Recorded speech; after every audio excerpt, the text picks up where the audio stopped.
কি হলো কি এগুলো? একটা ফাইলের মধ্যে এতগুলো ভুল কেন? আমি কি আপনাকে পয়সা দিয়ে রাখিনি? আপনি কি মাসে পয়সা ছাড়া কাজ করেন নাকি এখানে? ম্যাডাম, কি সমস্যা হয়েছে আপনি আমাকে বুঝিয়ে বলুন। আমি সমস্যাটার সমাধান করে দেই। তাই বলে এভাবে চেঁচামেচি করতে হবে নাকি?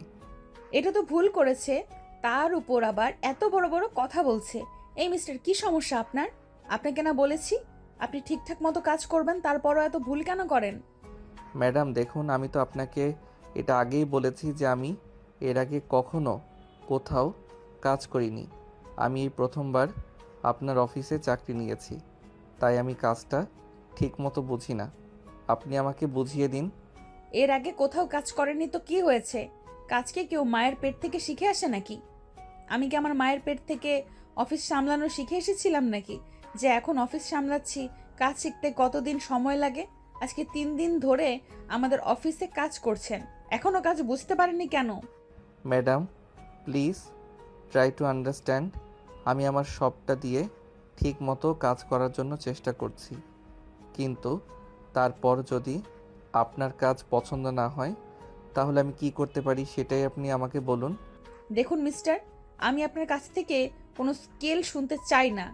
আমি যদি আপনাকে বলেছি আপনি ঠিকঠাক মতো কাজ করবেন, আর যদি ঠিকঠাক মতো কাজ করতে না পারেন, তাহলে কিন্তু মাস শেষে আপনার মাইনে কেটে রাখা হবে। ম্যাডাম আপনি এগুলো কোন ধরনের কথা বলছেন আমি সেটাই বুঝতে পারছি না। আমি সমস্যায় করে আপনাদের অফিসে চাকরি নিয়েছি, মাত্র 20,000 টাকা মাসে মাইনে। আর তার থেকে যদি আপনি টাকা কেটে রাখেন তাহলে আমি আমার সংসার চালাবো কি করে? আপনি আমার চেহারার সামনে থেকে জানতো আমি আপনার সঙ্গে কোনো কথা বলতে চাইছি না। দিলেন তো মুডটা নষ্ট করে। একটা কাজ করছিলাম, সেটাও আর করা হলো না। চুপচাপ এখান থেকে এখন বের হয়ে চলে যান, আমি আপনার সঙ্গে কোনো কথা বলতে চাই না। সাগর তখন আর কোনো কথা না বলে চুপচাপ নদীর কেবিন থেকে বের হয়ে নিজের কেবিনে চলে আসলো আর ফাইলগুলো আবার দেখতে লাগলো। সত্যি তো, একটা ফাইলে এতগুলো ভুল কি করে হয়? যাই হোক, পরে আবার এই কাজগুলো মনোযোগ দিয়ে বের করতে লাগলো। কাজ শেষ হলে আবার সেই নদীর কেবিনে ফাইলগুলো নিয়ে গেল। ম্যাডাম এই নিন, আমি ফাইলগুলো ঠিক করে এনেছি। ঠিক আছে, সমস্যা নেই, আপনি ফাইলগুলো রেখে যান। আর একটা কথা আমি আপনাকে শেষবারের মতো বলে দিচ্ছি, আজকের পর থেকে যদি আমার কাজে কোনো রকম কোনো ভুল হয়, তাহলে আমি কিন্তু সেটা আর বরদাস্ত করব না। আমি সত্যি সত্যি আপনার বেতন থেকে মাইনে কেটে রাখবো। কারণ আপনি জানেন আমি আপনাকে 5 বছরের জন্য হায়ার করেছি। এই 5 বছর আপনি আমার কোম্পানিতে কাজ করবেন, তাই আপনাকে তো চাকরি থেকে বরখাস্ত করতে পারবো না। এটাই আমার জন্য একমাত্র উপায়। সাগর তখন আর কোনো কথা না বলে চুপচাপ নদীর কেবিন থেকে বের হয়ে চলে আসলো। কারণ এখানে তার কোনো কিছুই বলা নেই। কারণ এটা সত্যি যে সে ফ্যামিলির দুরবস্থা দূর করার জন্য নদীর অফিসে চাকরি নিয়েছে। আর নদীর অফিসে যখন চাকরি নিয়েছিল তখন সে এরকমই একটা চুক্তিপত্র করেছিল যে আগামী 5 বছর সেই নদীর অফিসে চাকরি করবে, অন্য কোথাও চাকরি করতে পারবে না। আর না চাকরি ছেড়ে চলেও যেতে পারবে। না চাকরি ছেড়ে চলে যায়, তাহলে তাকে ওই 5 বছরের মধ্যে যতদিন চাকরি করতে পারবে না ততদিনের টাকা নদীর কোম্পানিকে তার দিতে হবে। এদিকে নদী যেভাবে অত্যাচার করছে এগুলো আর সহ্য করা যায় না। নতুন একজন কর্মচারী সে ভুল করতে পারে, তাই বলে কি নদী এভাবে আচরণ করবে নাকি? শুধু সাগরের সঙ্গে নদী এরকম আন্দোলন করে এটা কিন্তু নয়, নদী অফিসের সবার সঙ্গেই এরকম আচরণ করে। সেদিন অফিসের পিয়নকে সে বলেছিল একটা কফি বানিয়ে দিতে, কফিতে পিয়ন ভুল করে চিনি দিয়ে দেয়। তাই নদী রেগে কি কফিটা পিয়নের উপর ছুঁড়ে ফেলে। এই ছোট লোকের বাচ্চা, তুই জানিস না আমি কফিতে চিনি খাই না? তুই আবার কেন আমার কফিতে চিনি দিলি? আই অ্যাম সরি ম্যাডাম, আসলে আমার ভুল হয়ে গেছে। আমার বাচ্চাটা খুব অসুস্থ, তাকে নিয়ে আজ হসপিটালে যাওয়ার কথা ছিল।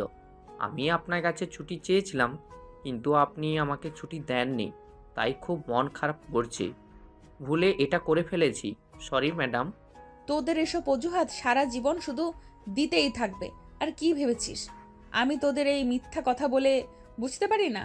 তুই আমার সঙ্গে মিথ্যা কথা বলে অফিস থেকে ছুটি নিতে চাইছিস, আর আমি যখন তোকে ছুটি দিলাম না, তখন তুই ইচ্ছে করে আমার কাছে তো চিনি মিশিয়ে দিয়েছিস। না ম্যাডাম, একদমই নেই। আপনি আমাকে ভুল ভাবছেন, আমি এরকম কিছু করিনি। আমি সত্যিই ভুল করে চিনিটা দিয়ে ফেলেছি।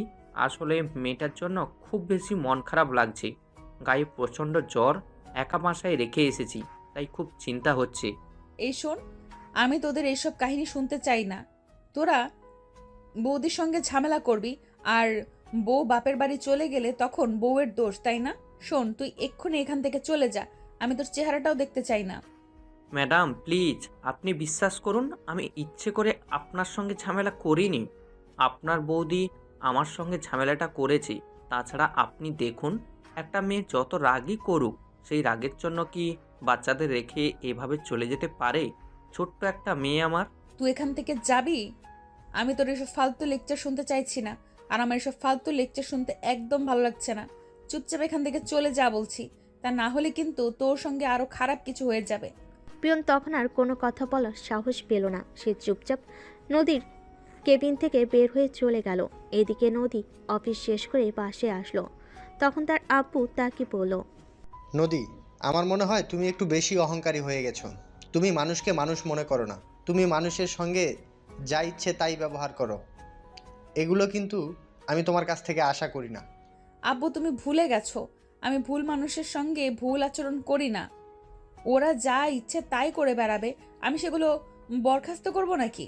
আমি অফিসের এমডি, আমাকে তো সব কিছু মেনটেন করেই চলতে হবে, তাই নয় কি? ওরা যা ইচ্ছে তাই করবে, আমি কি সেই সব কিছু সহ্য করব? কখনোই না। দেখো নদী, অফিস তুমি একা সামলাচ্ছ সেরকমটা কিন্তু নয়। আমিও কিন্তু অফিস সামলেছি, তাই অফিসে কি করতে হবে সেটা কিন্তু তোমার থেকে আমি খুব ভালো করে জানি। আর একটা কথা ভুলে যেও না, আমি তোমার বাবা। তুমি আমার সঙ্গে যদি এরকম আচরণ করতে পারো, তাহলে তুমি অফিসের স্টাফদের সঙ্গে কেমন আচরণ করো, তাই আমি তোমাকে হুঁশিয়ার করে দিচ্ছি, তুমি অফিসের স্টাফের সঙ্গে এমন আচরণ করবে না। না হলে আমি তোমার কাছ থেকে অফিসের দায়িত্ব নিয়ে নেব। কারণ মানুষ কখনোই খারাপ আচরণ কারোর কাছ থেকে আশা করে না। কখনোই না। আমি কারোর সঙ্গে খারাপ আচরণ করছি না। আমি যার যেটা যোগ্য সেটাই করছি। তারা কেন ইচ্ছে করে ভুল কাজ করবে? তারা কেন সব কিছু মনোযোগ দিয়ে করবে না? এগুলো আমার দেখা কর্তব্য, তাই আমি এগুলোই করি। যাই হোক, তোমাকে না বলেছিলাম আমার ডক্টরের কাছে যেতে? তুমি ডক্টরের কাছে যাওনি কেন? আমি তো ডক্টরের কাছে অ্যাপয়েন্টমেন্ট করে রেখেছিলাম, ডক্টরের ফি অ্যাডভান্স করে দিয়েছি। তাহলে তুমি ডক্টরের কাছে গেলে না কেন? এবার পায়ে ব্যথা পেয়েছে, গাড়ি চালাতে পারবে না, তাই যাওয়া হয়নি। তোমাকে চিন্তা করতে হবে না, আমি আগামীকাল সময় মতো চলে যাব। ড্রাইভারকে কিছু ওষুধ এনে দিয়েছি, ড্রাইভার এগুলো খেয়ে সুস্থ হয়ে নিক। এই যে এটাই হলো ছোট লোকের বাচ্চাদের সমস্যা। ওরা যখনই কোনো সুযোগ পাবে তখনই সেটা সদ্ব্যবহার করবে। ওরা জানে তুমি ওদের কিছুই বলবে না, তাই করার ইচ্ছা এরকম করে। না, কেউ ইচ্ছে করে এরকম করে না, কারণ এটা আমি খুব ভালো করেই জানি। কেউ ইচ্ছে করে অসুস্থ সাজে না, কেউ ইচ্ছে করে নিজের সমস্যা বাধায় না। এই যে এটাই হলো তোমার সমস্যা। সবাই তোমাকে খুব সহজ সরল মনে করে, আর তোমাকে খুব সহজেই ব্যবহার করতে পারে। যাই হোক, তুমি যা ইচ্ছে তুমি তাই করো। ইচ্ছে হলে ডাক্তারের কাছে যাও, না হলে না যাও। আমি তোমাকে কোনো কিছু বলতে যাব না, কারণ তুমি তো আমার কোনো কথাই শুনবে না। তোমার যখন যেভাবে ইচ্ছা হবে তুমি সেভাবেই চলবে। ঠিক আছে, আমি তোমাকে আর কিছুই বলবো না। এই কথা বলে নদী তার আব্বু কি আর কোনো কথা বলার সুযোগ না দিয়ে নিজের রুমে চলে গেল। আর এদিকে রুমে এসে দেখতে পেল কাজের মেয়েটা তখনও রুম গোছাচ্ছে। এটা দেখে নদীর মেজাজ আরও বিকে গেল। সে চিৎকার করে কাজের মেয়েটাকে বলল, কিরে, তোর এতক্ষণে সময় হলো ঘর গোছানোর? আমি না তোকে বলেছিলাম আমি অফিস থেকে ফিরে আসার আগেই তুই সব কিছু ঠিক করে রাখবি? তাহলে তুই এতক্ষণে কেন আমার ঘর গোছাতে এসেছিস? ম্যাডাম, আসলে সাহেবের অনেকগুলো কাপড় চোপড় জমা পড়েছিল, ওগুলো পরিষ্কার করতে করতেই দেরি হয়ে গেল, তাই আমি আপনার রুমটা গোছাতে পারিনি।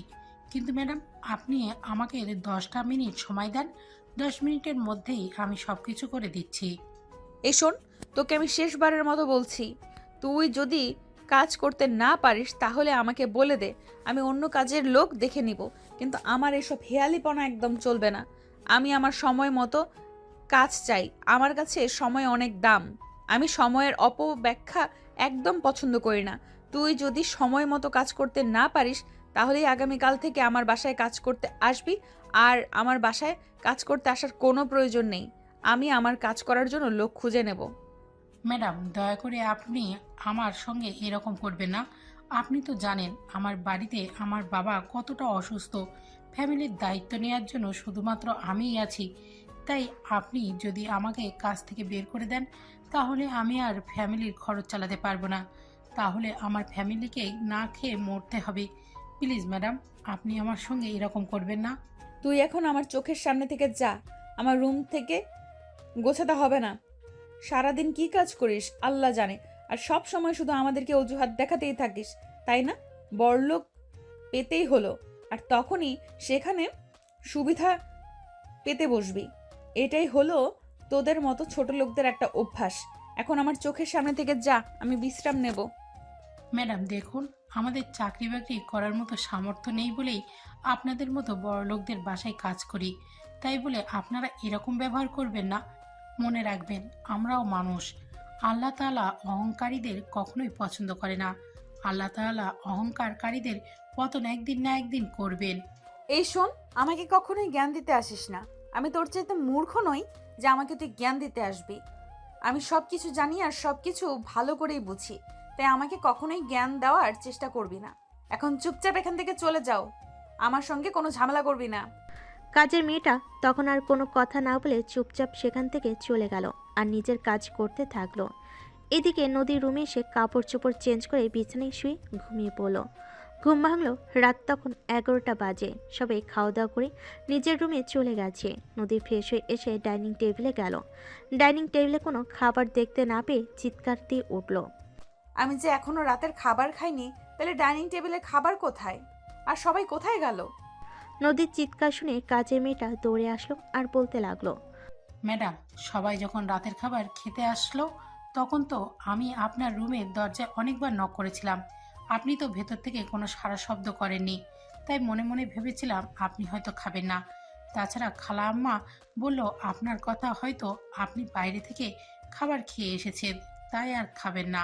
এই কে কি বললো আর কে কি না বললো শেষ হলে তুই বসে থাকবি নাকি আমি রাতের খাবার খাবো না? তো এতক্ষণ আমার জন্য খাবার তৈরি করে, আর আমি এক্ষুনি খাবার খাবো। কিন্তু ম্যাডাম, এখন তো আর কোনো খাবার অবশিষ্ট নেই।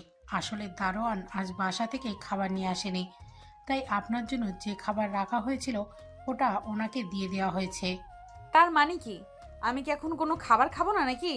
আমি কোনো কথা শুনতে চাই না। 10 মিনিটের মধ্যে আমার টেবিলে খাবার দেখা চাই।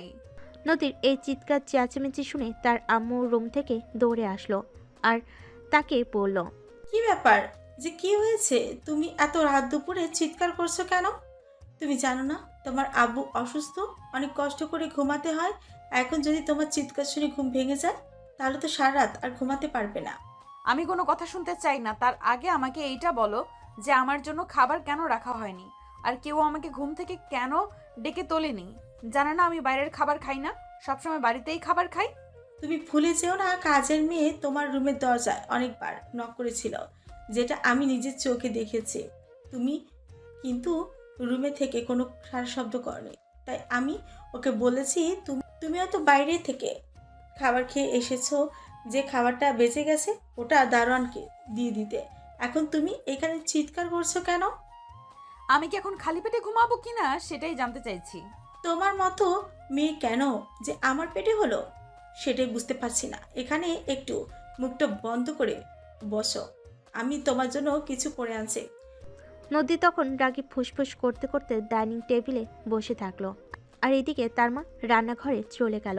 তার জন্য কিছুক্ষণ পর খাবার বানিয়ে নিয়ে আসলো আর তারপর সেটা তার সামনে দিয়ে বলল, এই নাও তোমার খাবার। আর একটা কথা বলি, তুমি এখন অনেক বড় হয়েছো, তাছাড়া তুমি মেয়ে মানুষ, এই উগ্র আচরণ তোমাকে মানায় না। তুমি ভালো মানুষের মতো আচরণ করো। তুমি মেয়ে মানুষ, এটা তুমি ভুলে যেও না। কি করেছি আমি? আর আমাকে কি করতে হবে সেটাই বলো। আমি কি সবাইকে মাথায় নিয়ে নাচবো নাকি?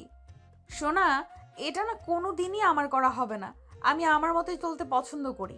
তোমরা যাই কিছু বলো না কেন আর যাই কিছু করো না কেন, আমাকে কখনোই কেউ তোমাদের মতো করে নাচাতে পারবে না।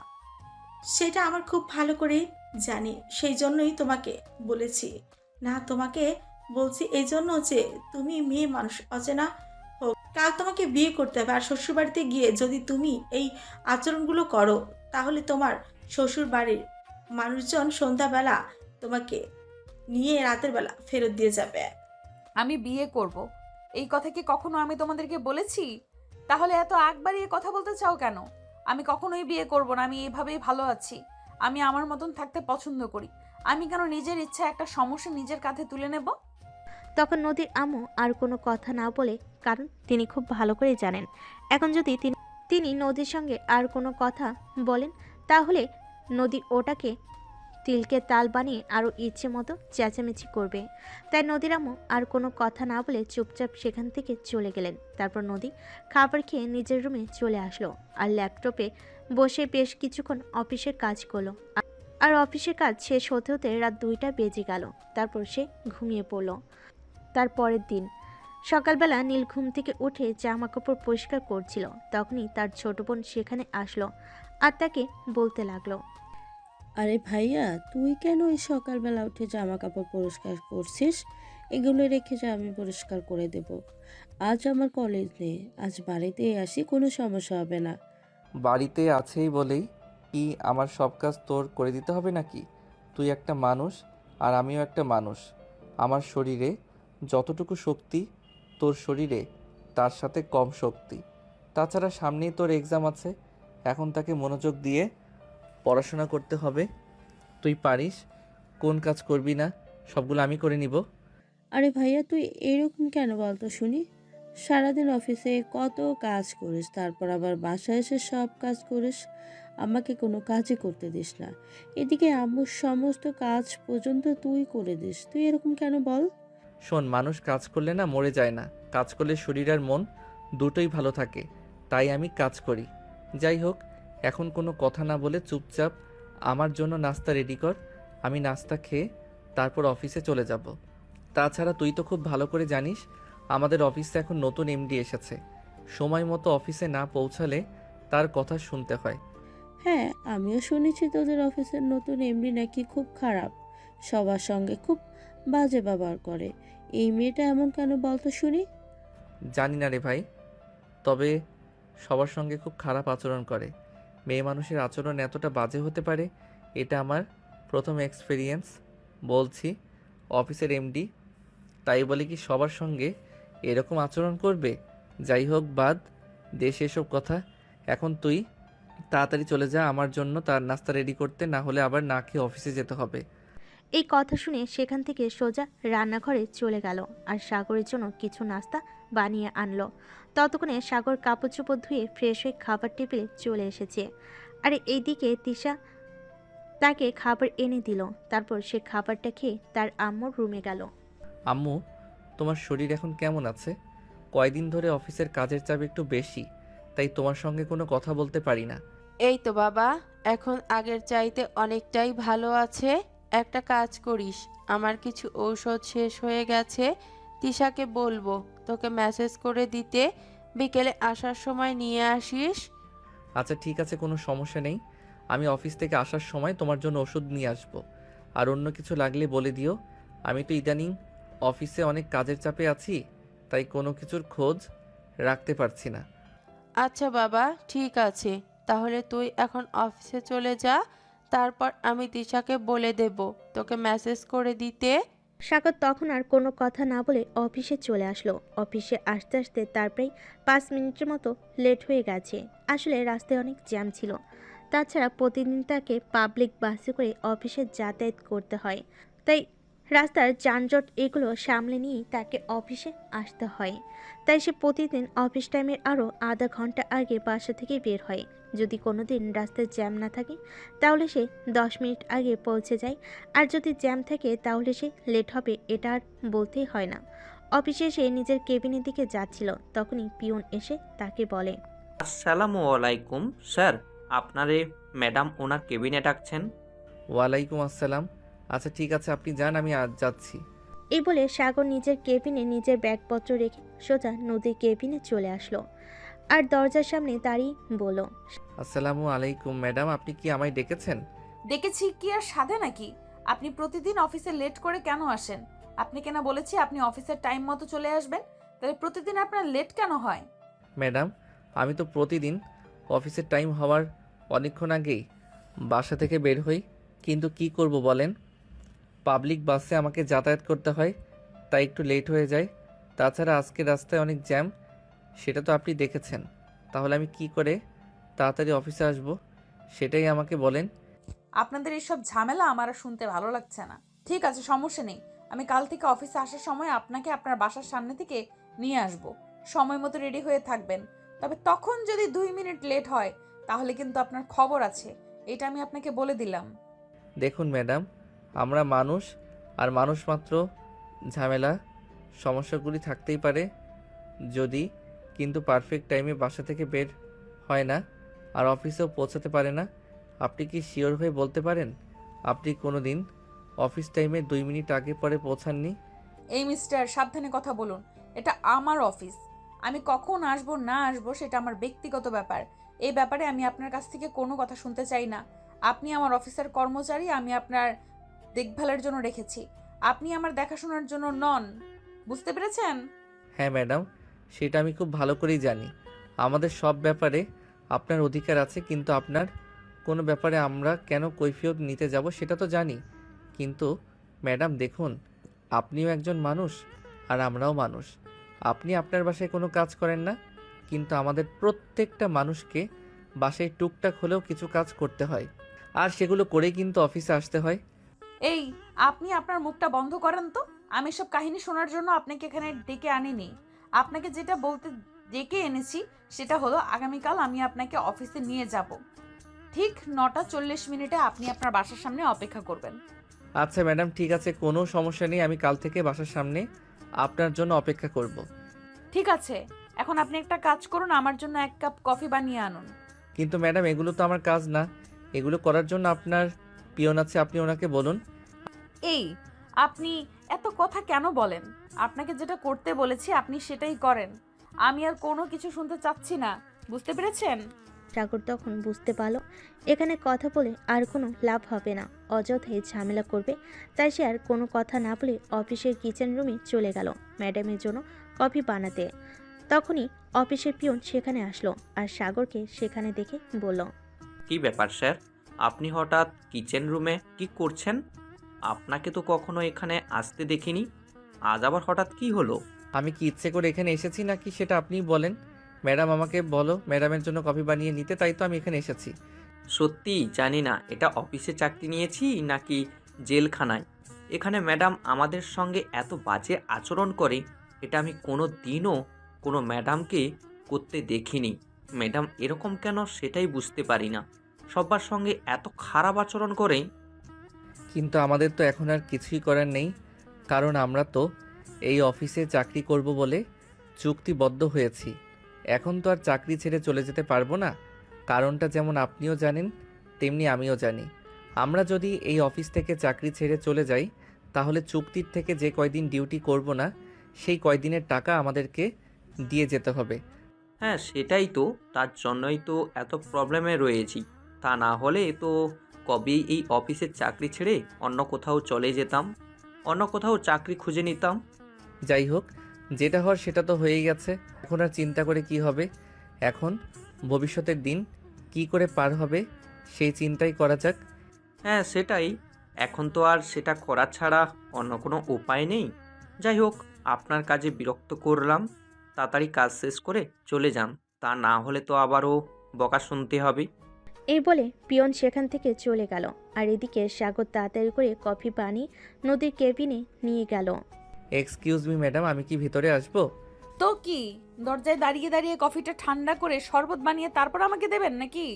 না মানে ম্যাডাম, আপনি তো বলেছেন কখনো যেন আপনার কেবিনে অনুমতি ছাড়া না ঢুকি, তাই তো আমি আপনার কেবিনের দরজার সামনে দাঁড়িয়ে অনুমতি চাই যে ভিতরে আসবো কি না। আসুন। আর হ্যাঁ, এই যে ফাইলগুলো, এগুলো ঠিক করে দেবেন কালকের মধ্যেই। এখনও শিপমেন্ট আছে। আমি কিন্তু আজকের মতো এগুলো কাজ শেষ হওয়া চাই। আমি কি আপনার কাছ থেকে কোনো এক্সকিউজ শুনতে চেয়েছি নাকি? আমি শুধু আপনাকে বলেছি আপনি আজকের মধ্যে এগুলোর কাজ শেষ করে দেবেন। আগামীকাল সকাল 10টার মধ্যে আমি এগুলো নিয়ে ক্লায়েন্টের সঙ্গে দেখা করতে যাব। ম্যাডাম, আপনি যদি গতকাল কেউ আমাকে বলতেন তাহলে আমি চেষ্টা করে দেখতে পারতাম, কিন্তু এগুলো আজ করা আমার পক্ষে কোনোভাবেই সম্ভব নয়, কারণ এতগুলো ফাইল আর ভুল হলে তখন তো আপনার বকুনির সাথে ফ্রি আছে। আপনি এখান থেকে যাবেন কি যাবেন না সেটাই আমি জিজ্ঞেস করছি। আমি আপনার কাছ থেকে কোনো কথা শুনতে চাইছি না। আজ যেইভাবেই হোক আপনাকে এই কাজগুলো শেষ করতে হবে। আমি অন্য কোনো কথা শুনতে চাই না। সাগর তখন কি করবে কিছু বুঝতে না পেরে একগাদা ফাইল দিয়ে নিজের কেবিনে চলে আসলো। মাথায় হাত দিয়ে বসে আছে। এতগুলো ফাইলের কাজ একদিনে শেষ করা কোনোভাবেই সম্ভব না। তখনই তার অফিস কলিগ রিমি তার কেবিনে আসলো। তাকে এভাবে মাথায় হাত দিয়ে চিন্তিত হয়ে বসে থাকতে দেখে রিমি বলল, কি ব্যাপার মিস্টার সাগর, কোনো সমস্যা হয়েছে নাকি? আপনি এভাবে মাথায় হাত দিয়ে বসে আছেন কেন? এই যে দেখুন, এতগুলো ফাইল ম্যাডাম বলেছে আজকে আমাদের এই ফাইলগুলোর কাজ শেষ করতে হবে, কিন্তু এতগুলো ফাইলের কাজ আমি কি করে শেষ করব? তাছাড়া এই ফাইলগুলোর কাজ 1 সপ্তাহ আগে এসেছে। ম্যাডাম তখন যদি দিয়ে দিত আমি আস্তে আস্তে সব শেষ করে রাখতে পারতাম, কিন্তু একদিনে এতগুলো কাজ আমি কি করে করব বলেন? সেটা বলে তো আর কোনো লাভ নেই। দুর্ভাগ্যবশত আমরা এই অফিসেই চাকরি নিয়েছি। এখন আর চাকরি ছেড়ে চলেও যেতে পারছি না। যতদিনের জন্য চুক্তিবদ্ধ হয়েছি ততদিন আমাদেরকে এই ঝামেলা পোয়াতে হবে। কেন যে এখানে চাকরি নিতে গেলাম সেটাই বুঝি না। হ্যাঁ, সেটাই, সবই কপালের ব্যাপার। তা না হলে কেন এখানে চাকরি করতে আসতে গেলাম? যদি এখানে চাকরি করতে না আসতাম তাহলে তো আর এসব ঝামেলার মধ্যে থাক বলতে হতো না। যাই হোক, আপনি কেমন আছেন? এই তো আছি, আলহামদুলিল্লাহ ভালোই। কিন্তু এই অফিসের চাকরি নিয়ে ভালো আর কতদিন দেখা যাক। ম্যাডাম আমাদের উপর যেভাবে অত্যাচার করেন, যেভাবে খারাপ আচরণ করেন, এগুলো আর সহ্য করা যাচ্ছে না। এরকম ছিল না। ওনার মেয়ে কি করে এরকম হলো সেটাই ভাবতে পারছি না। হ্যাঁ সেটাই, আমি তো আগের এমডি স্যারের ব্যাপারে জেনে শুনে এখানে চাকরি করতে এসেছিলাম। জানতাম এমডি স্যার খুবই ভালো, কিন্তু নতুন এমডি ম্যাডাম যে এতটা খারাপ হবে সেটা কোনোদিনও কল্পনা করিনি। যাই হোক, ওইসব কথা বাদ দিয়ে দিন। এখন তো আর ওইসব চিন্তা করে লাভ নেই। যা হওয়ার তা হয়ে গেছে। একটা কাজ করুন, আপনার কিছু ফাইল আমাকে দিন। আমার আজকে কাজ একটু কম আছে, আমি দেখি আপনাকে একটু সাহায্য করতে পারি কি না। কিন্তু ম্যাডাম যদি জানতে পারে তাহলে তো অনেকগুলো কথা শুনতে হবে। আমি কষ্ট করে করে নেব, আমার জন্য আপনাকে কোনো কথা শুনতে হবে না। আপনি চলে যান, আপনি আপনার কাজ করুন। আরে ভাই, ম্যাডাম কোনোভাবেই জানতে পারবে না। ম্যাডাম নিজের কেবিনে বসে কারোর সঙ্গে ফোনে কথা বলছে, সেটা আমি দেখে এসেছি।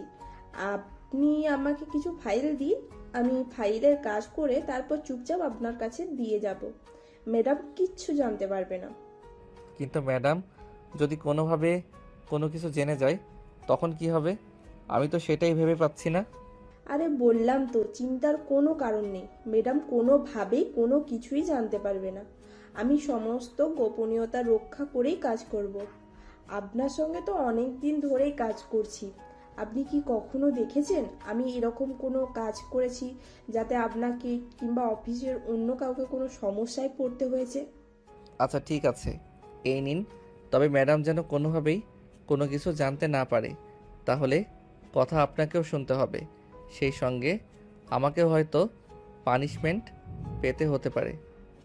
রিমি তখন কোনো কথা না বলে চুপচাপ ফাইলগুলো নিয়ে নিজের কেবিনে চলে গেল। আর এদিকে কিছুক্ষণ পর নদী সাগরের কেবিনে আসলো। কি ব্যাপার, কাজকর্ম কেমন চলছে?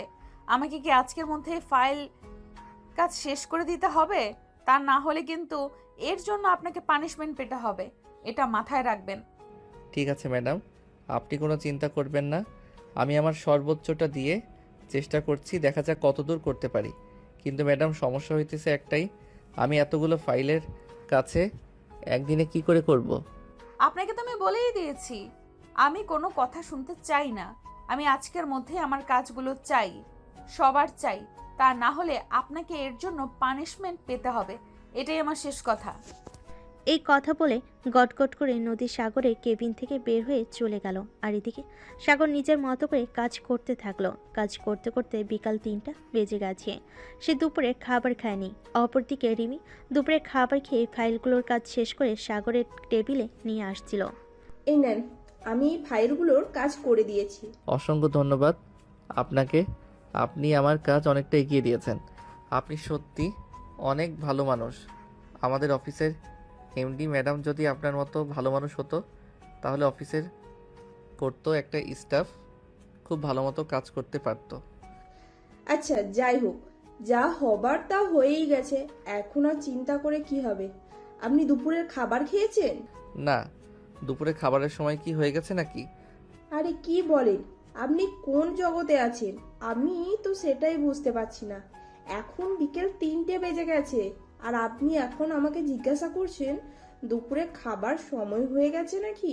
না মানে আসলে আপনি তো জানেন আমাকে কাজ করে খুব তাড়াতাড়ি শেষ করতে হবে, তা না হলে আবার ম্যাডামের বকুনি খেতে হবে, তাই তাড়াতাড়ি করে কাজগুলো শেষ করছিলাম। আপনি দুপুরের খাবারটা খেয়ে নিন, আমি ততক্ষণে আপনার ডেস্কে বসে কাজ করি। না, সেটার কোনো প্রয়োজন হবে না, আমি করে নিতে পারবো।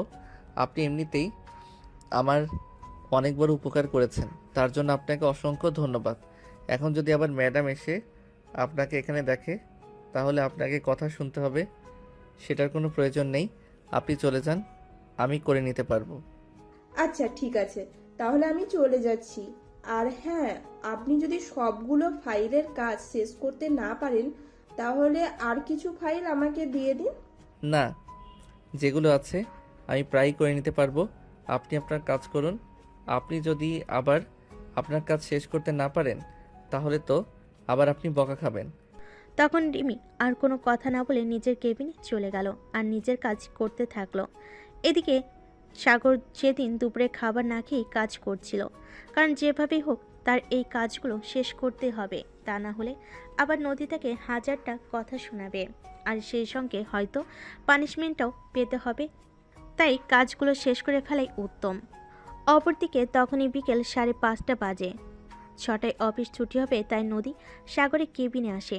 কি হলো, কাজ শেষ হয়েছে নাকি আমি আবার এই ফাইলগুলো চেক করে তারপর বাসায় যাব? ম্যাডাম, এই তো প্রায় হয়ে এসেছে, আর 2টা ফাইল আছে, এগুলো করে নিলেই শেষ হয়ে যাবে।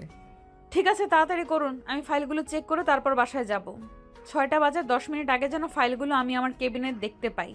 এই কথা বলে নদী সাগরের কেবিন থেকে চলে গেল, আর এদিকে সাগর তাড়াহুড়ো করে কাজ করতে লাগলো। প্রায় 6টা বাজে, তখন সে ফাইলগুলো নিয়ে নদীর কেবিনে গেল। ম্যাডাম, এই নিন, আমার কাজ শেষ হয়ে গেছে, আপনি চেক করে নিতে পারেন। নদী তখন ঘড়ির দিকে তাকিয়ে দেখলো 6টা বাজতে আর 1.5 মিনিট বাকি, তাই সে চোখ রাঙিয়ে সাগরের দিকে তাকিয়ে বলল, কি ব্যাপার, আপনাকে না বলেছিলাম 6টা বাজার ঠিক 10 মিনিট আগে নিয়ে আসবেন, আমি 10 মিনিটে ফাইলগুলো চেক করে নেব, কিন্তু আপনি কেন 8 মিনিট লেট করেছেন? ম্যাডাম, এতগুলো ফাইলের কাজ করতে করতে আমি ক্লান্ত হয়ে গেছি, আর 8 মিনিট সময়ের জন্য এভাবে কথা শোনাতে হয় নাকি? দেখুন, আমি অফিসের প্রত্যেকটা স্টাফকে বলে দিয়েছি, আপনাদের কাছে সময়ের মূল্য না থাকতে পারে, আমার কাছে সময়ের মূল্য আছে। আমার কাছে আমার প্রত্যেকটা মিনিটের দাম 1 ঘন্টার সমান। আপনারা কেন এই বিষয়গুলো গায়ে লাগান না? দেখুন ম্যাডাম, আমরা সব কিছু দেখে শুনে চলারই চেষ্টা করি, আর অফিসের সকল নিয়ম মেনে চলার চেষ্টা করি, কিন্তু আপনি আমাদের সঙ্গে যেরকম আচরণ করেন, এরকম আচরণ করলে না আপনার অফিসের কেউ চাকরি করবে না, সেটা যার কোনোভাবেই হোক, কারণ মানুষ যেখানে রেসপেক্ট পায় সেখানে কষ্ট হলেও কাজ করতে পারে, কিন্তু যেখানে রেসপেক্ট পায় না সেখানে মাসে লাখ টাকা মাইনে পেলেও কাজ করার ইচ্ছা থাকে না। ও তাই নাকি? তাহলে আমার এখানে পড়ে আছেন কেন? অন্য কোথাও চাকরি নিয়ে নেন, আমি আপনার মতো হাজারটা এমপ্লয়ি পেয়ে যাব আমার সঙ্গে কাজ করার জন্য, বুঝতে পেরেছেন? ওই যে একটাই কারণ, আপনার এখান থেকে চলে গেলে 5 বছরের জন্য যে চুক্তিপত্রে সাইন করেছি ওর টাকাটা দিতে হবে, ওই টাকাটা দেওয়ার মতো ক্ষমতা আমার নেই, তাই এখানে পড়ে আছি, নয়তো এগুলো সহ্য করতাম না কোনোদিনও। এখন দয়া করে এসব বকবকানি বন্ধ করে এখান থেকে চলে যান তো দেখি। সাগর তখন আর কোনো কথা না বলে চুপচাপ সেখান থেকে চলে আসলো, আর অফিস ছুটির পর বাসে চলে আসলো। বাসে আসবে তার ছোট বোন তাকে বলল, ভাইয়া, আগামী পরশু শুক্রবার তুই আমাকে নিয়ে একটু বাইরে ঘুরতে যাবি। অনেকদিন কোথাও ঘুরতে যাওয়া হয় না, আমার খুব ইচ্ছে করছে বাইরে কোথাও একটু ঘুরতে যেতে। আচ্ছা ঠিক আছে, সমস্যা নেই, আমি তোকে নিয়ে ঘুরতে যাব, তুই সকালবেলা আমাকে ঘুম থেকে ডেকে দিস। আচ্ছা ভাইয়া, ঠিক আছে, ধন্যবাদ তোকে, তুই সত্যি অনেক ভালো। সারা সপ্তাহ কত কাজ করিস, নিজেকে সময় দেওয়ার মতো সময় পাস না, কিন্তু আমি যখন তোকে কোথাও ঘুরতে নিয়ে যেতে বলি তুই কখনো না বলিস না। শোন, তুই আমার একমাত্র আদরের ছোট বোন, আমাদের অর্থ সংকট কিন্তু তা না হলে আমি তোকে রাজকন্যার মতো করে রাখতাম। তাই আমি আমার সাধ্য মতো তোকে সব কিছু দেওয়ার চেষ্টা করি। জানি না আমি কতটুকু দায়িত্ব পালন করতে পারছি। হয়তো আব্বু বেঁচে থাকলে তোর কোনো ইচ্ছায়ও পূর্ণ রাখতো না, কিন্তু বিশ্বাস কর আমি আমার সবটা দিয়ে তোকে ভালো রাখার চেষ্টা করি। সেটা আমি খুব ভালো করেই জানি তুই আমাকে যতটা ভালো রেখেছিস। আব্বু বেঁচে থাকলেও হয়তো আমাকে এতটা ভালো রাখতে পারতো না। তোর মতো ভাইয়া পার ভাগ্য ব্যাপার। সত্যি আমি খুব ভাগ্যবতী যে তোর মতো ভাইকে পেয়েছি। অতঃপর কথা বলতে বলতে তিশা সাগরের জন্য নাস্তা বানিয়ে নিয়ে আসলো। আর তারপর দুই ভাই বোনে মিলে একসঙ্গে বসে নাস্তা খেয়ে নিল। নাস্তা খেতে খেতে সাগর তিশাকে বলল, তোকে একটা কথা বলার ছিল। আম্মুর শরীরটা তো ইদানিং ভালো যাচ্ছে না। তোর মনে হয় খুব কাজের প্রেশার পড়ে গেছে, তাই না? ভাবছিলাম আম্মুর জন্য একটা নার্স রাখবো যে আম্মুর সেবা করবে। তোর পড়াশোনা এদিকে আমার অফিস, সব মিলিয়ে আমরা তো আম্মুকে সময় দিতে পারছি না। এই কথা শুনতে শুনতে সাগরের আম্মু সেখানে উপস্থিত হলেন আর সাগরকে বলেন, না রে বাবা, সেটার কোনো প্রয়োজন হবে না। আমি খুব ভালো আছি। আমার শরীর এখন যথেষ্ট ভালো। আমার জন্য নার্স রাখার কোনো প্রয়োজন নেই। আমার জন্য যে টাকা দিয়ে নার্স রাখবে সেই টাকাটা তোর ভবিষ্যতের জন্য সঞ্চয় কর। তোর বাবা তো তোর জন্য কিছু রেখে যেতে পারেনি, আর আমিও তোর জন্য কিছুই করতে পারলাম না। তোর ভবিষ্যৎ কি হবে সেটাই চিন্তা করে পাই না। আমার ভবিষ্যৎ নিয়ে তোমাদের কোনো চিন্তা করতে হবে না।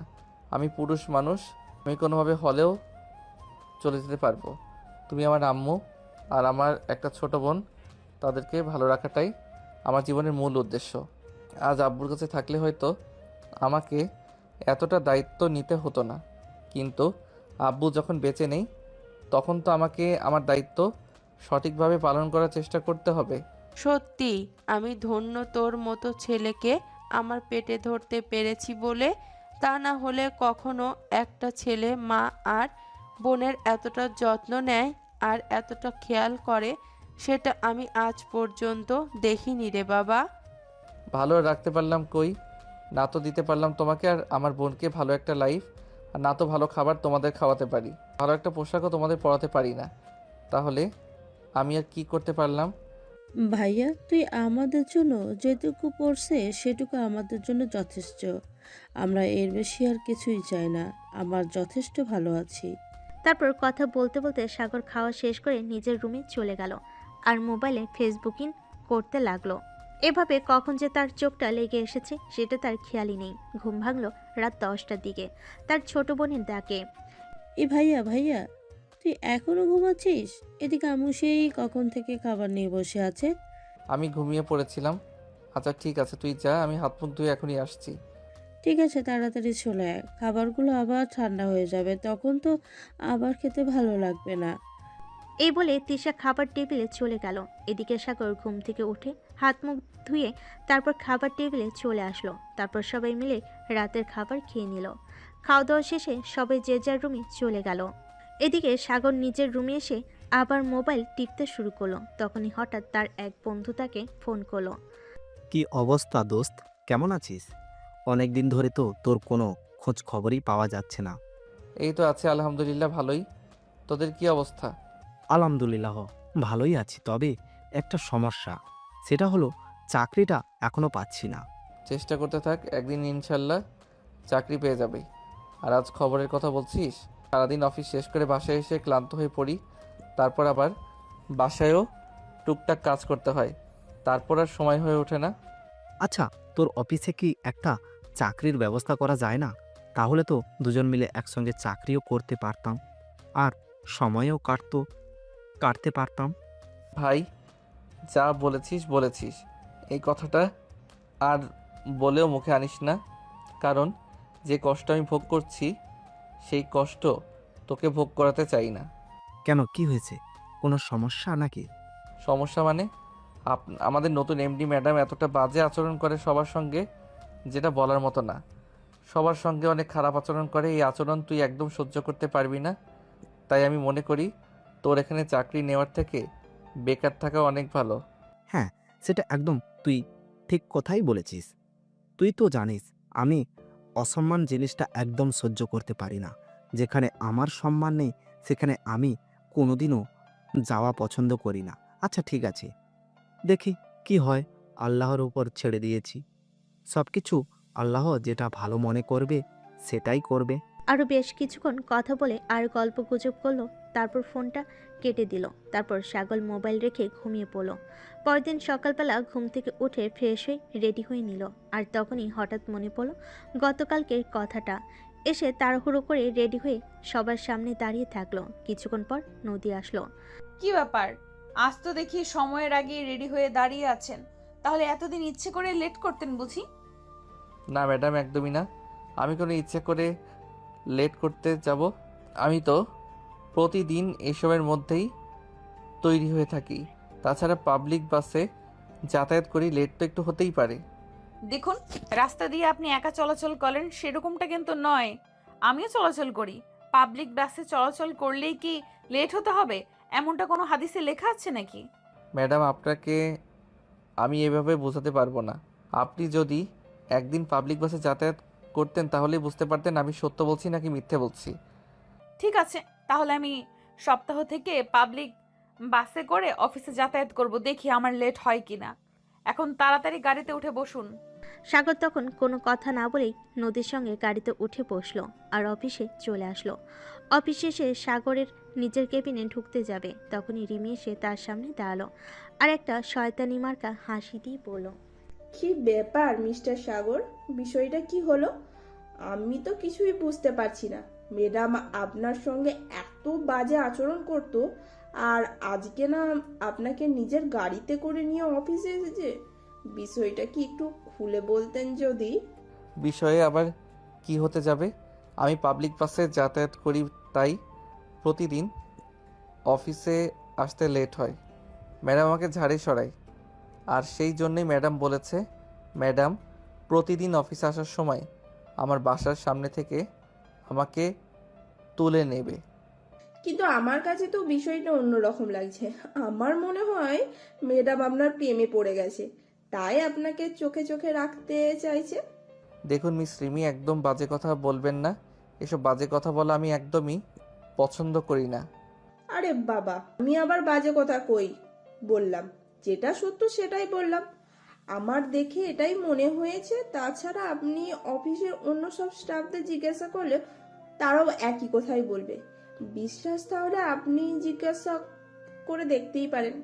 দেখুন, এমনিতেই তো সারাদিন অফিসে অনেক কাজের চাপের উপর থাকি, তাই এই কথাগুলো জিজ্ঞাসাবাদ করে নিজের সময় নষ্ট করার মতো কোনো ইচ্ছে আমার নেই।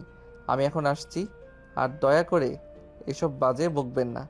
কথাটা বলে রিমিকে পাশ কাটিয়ে সাগর নিজের কেবিনে চলে গেল আর কাজ করতে থাকলো। দেখতে দেখতে সারাটা দিন চলে গেল। তখন বিকেল 5:30টার মতো বাজে। তখনই অফিসের পিয়ন এসে সাগরকে বলল, স্যার, আপনাকে নদী ম্যাডাম নিজের কেবিনে ডেকেছেন, বলেছেন এক্ষুনি যেতে। আচ্ছা ঠিক আছে, আপনি যান, আমি আসছি। অতঃপর পিয়ন এসে সেখান থেকে চলে গেল। আর তার কিছুক্ষণ পর সাগর নিজের কাজটা শেষ করে তারপর নদীর কেবিনে গেল। আসসালামু আলাইকুম ম্যাডাম, আপনি নাকি আমাকে ডেকেছেন? ওয়ালাইকুম আসসালাম। হ্যাঁ, আমি আপনাকে একটা কাজে রেখেছি। আপনাকে কাল আমার সঙ্গে চট্টগ্রাম যেতে হবে, ওখানে অফিসের একটা কাজ আছে। কিন্তু ম্যাডাম, কাল তো শুক্রবার, অফিসের ছুটির দিন। আমি তো কাল আমার বোনকে নিয়ে ঘুরতে যাব। সেটা হবে না। আপনি আপনার বোনকে নিয়ে আগামী সপ্তাহে করতে যাবেন। কাল আপনাকে আমার সঙ্গে চট্টগ্রাম যেতে হবে, ওখানে অফিসের একটা জরুরি কাজ আছে। কিন্তু ম্যাডাম, অফিসে তো আরও অনেক রয়েছে, আপনি চাইলে তাদেরকে সঙ্গে নিয়ে যেতে পারেন। আমি তো আমার বোনকে কথা দিয়েছি কাল আমি তাকে নিয়ে ঘুরতে যাব, এবং এখন যেতে তাকে নিয়ে ঘুরতে না যাই তাহলে সে তো মন খারাপ করবে। আমার অত কিছু দেখার কোনো প্রয়োজন নেই। আমি আপনাকে বলেছি আপনি আমার সঙ্গে যাবেন, তার মানে আপনাকে আমার সঙ্গে যেতেই হবে। আমি আর কোনো কথা শুনতে চাই না। সাগর তখন মাথা নাড়িয়ে সেখান থেকে চলে আসলো।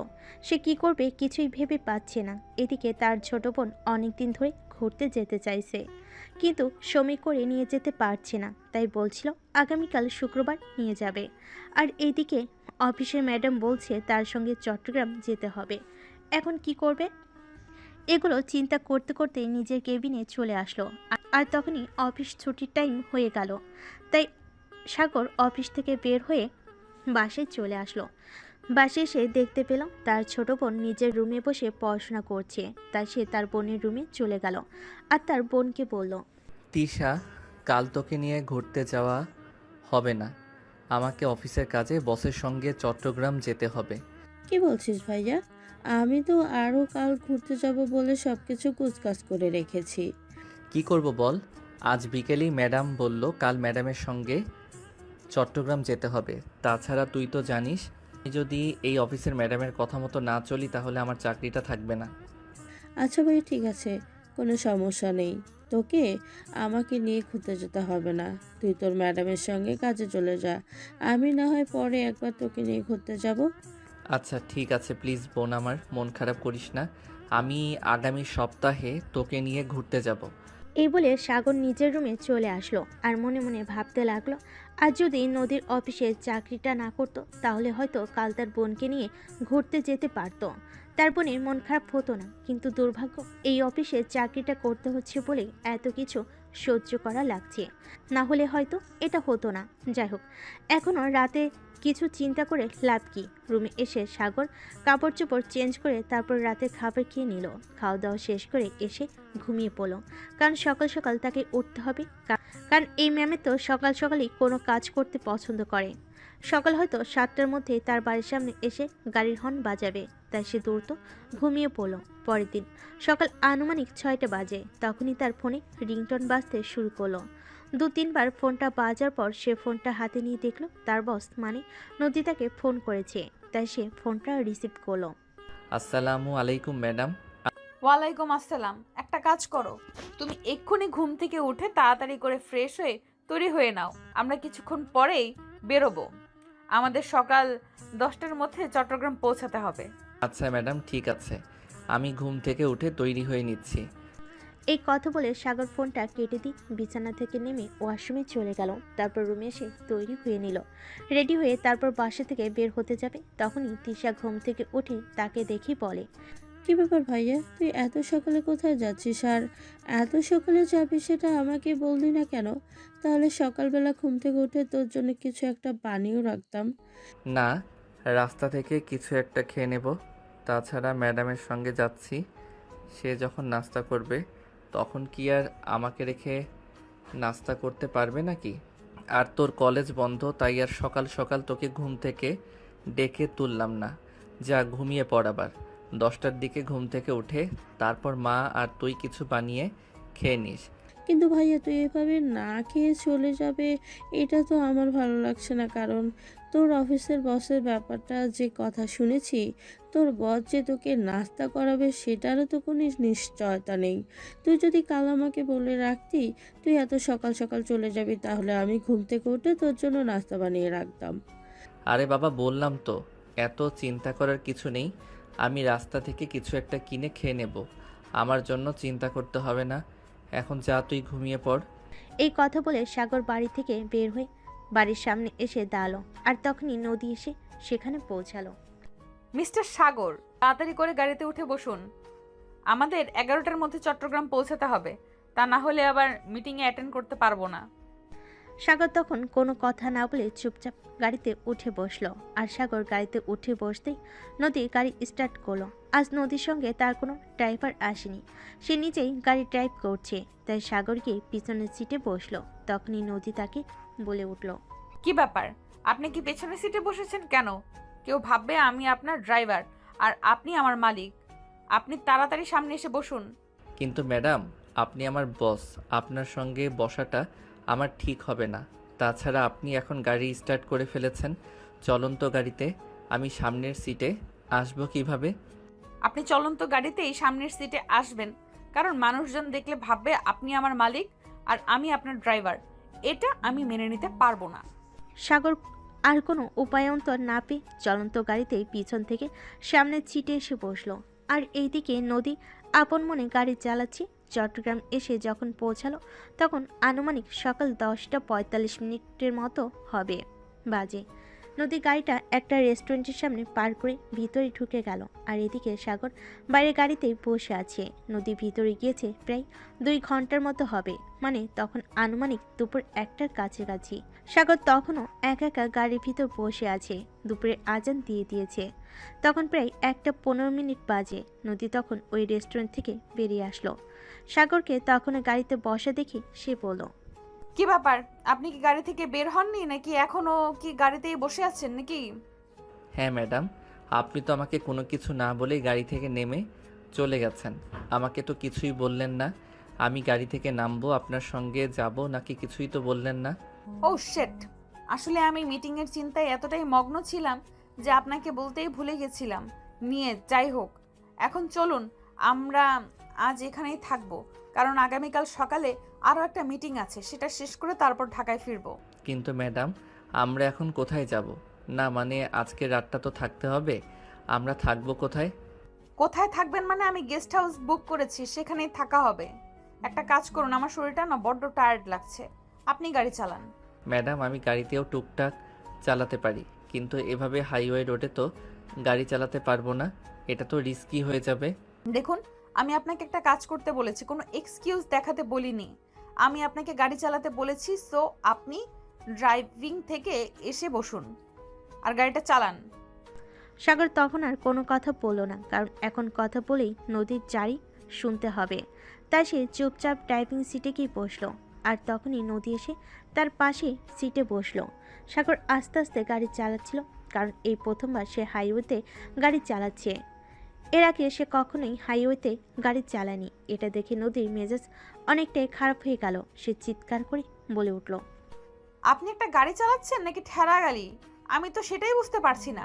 তাড়াতাড়ি গাড়ি চালান, আর এইভাবে আস্তে আস্তে গাড়ি চালানো আমার একদমই ভালো লাগে না। সাগর তখন অনেক ভয়ে ভয়ে গাড়ির স্পিড আরও একটু বাড়ালো আর তারপর চালাতে লাগলো। 10 মিনিটের মধ্যেই তার একটা বিশাল গেস্ট হাউসের সামনে এসে গাড়ি দাঁড় করালো। আর তারপরই দুজনে গেস্ট হাউসের ভিতর ঢুকে গেল। নদী তখন রিসেপশন থেকে একটা চাবি নিয়ে তারপর সোজা তার রুমে চলে গেল। সাগর তার পিছন পিছন আসছিল, কিন্তু নদী যেটা তোয়াক্কা না করে সোজা রুমের ভিতর ঢুকে গেল। সাগর তখন কোনো উপায়ন্তর না পেয়ে সেই রুমে দরজার বাহিরে দাঁড়িয়ে রইল।